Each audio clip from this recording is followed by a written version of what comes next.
hello student কি খবৰ তোমালোকৰ ভালে আছানে আশা কৰো তোমালোক সকলোৰে ভাল তোমালোকে বাৰু ঘৰৰ পৰা বাহিৰলৈ ওলালে বা ঘৰৰ পৰা যেতিয়া স্কুললৈ আহা ৰাস্তাৰ দুয়োফালে কি দেখা গছ-গছনি হয়নে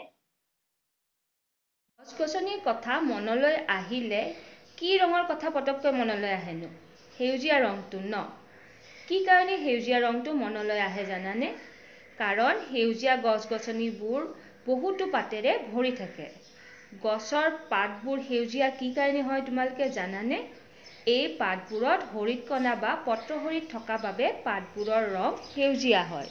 তোমালোকে জানানে উদ্ভিদে নিজৰ আহাৰ নিজে তৈয়াৰ কৰি ল'ব পাৰে কেনেকৈনো উদ্ভিদে নিজৰ আহাৰ নিজে তৈয়াৰ কৰে জানি লওঁ আহা আজি আমি উদ্ভিদৰ কিছুমান অংশৰ বিষয়ে জানি লওঁ আহা এয়া যে দেখিছা সেউজীয়া ৰঙৰ এইখিনিক পাত বুলি কোৱা হয়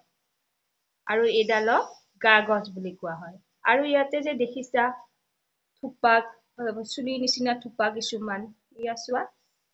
এইবিলাকক শিপা বুলি কোৱা হয় এতিয়া উদ্ভিদেনো কেনেকৈ আহাৰ তৈয়াৰ কৰে সেই বিষয়ে আমি জানি লওঁ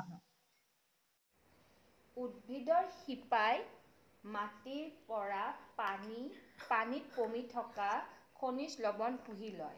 আৰু সূৰ্যৰ পোহৰত পত্ৰহৰিতৰ সহায়ত সেউজীয়া পাতে এই পানী আৰু বায়ুৰ পৰা আহৰণ কৰা এবিধ গেছ অৰ্থাৎ কাৰ্বন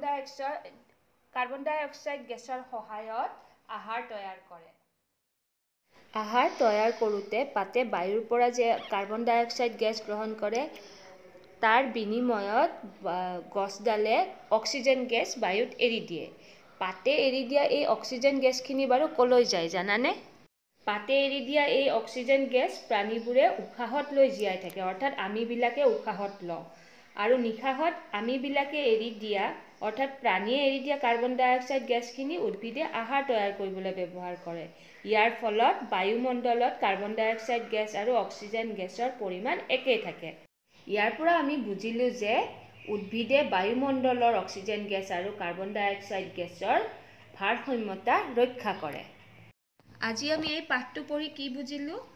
আমি বুজিলোঁ যে সকলো জীৱকে জীয়াই থাকিবলৈ আৰু ডাঙৰ দীঘল হ'বলৈ আহাৰৰ প্ৰয়োজন যিহেতু উদ্ভিদো এবিধ জীৱ সেয়েহে উদ্ভিদকো আহাৰৰ প্ৰয়োজন আৰু উদ্ভিদে নিজৰ আহাৰ নিজে তৈয়াৰ কৰি ল'ব পাৰে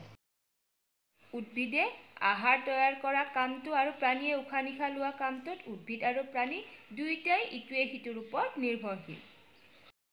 আৰু আমি জানিলোঁ যে উদ্ভিদে বায়ুমণ্ডলত অক্সিজেন গেছ আৰু কাৰ্বন ডাই অক্সাইড গেছৰ ভাৰসাম্য ৰক্ষা কৰি ৰাখে সেয়েহে গছ-গছনি কটাৰ সলনি আমি বেছিকৈ গছ-গছনি ৰুবহে লাগে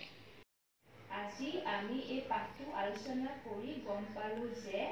উদ্ভিদ আমাৰ বাবে কিমান প্ৰয়োজনীয় হয় উদ্ভিদৰ পাতৰ ৰং কিয় সেউজীয়া হয় আৰু উদ্ভিদে কেনেদৰে আহাৰ তৈয়াৰ কৰে হয়নে তোমালোকে এতিয়া পাঠটো এবাৰ ৰিডিং দিবা দেই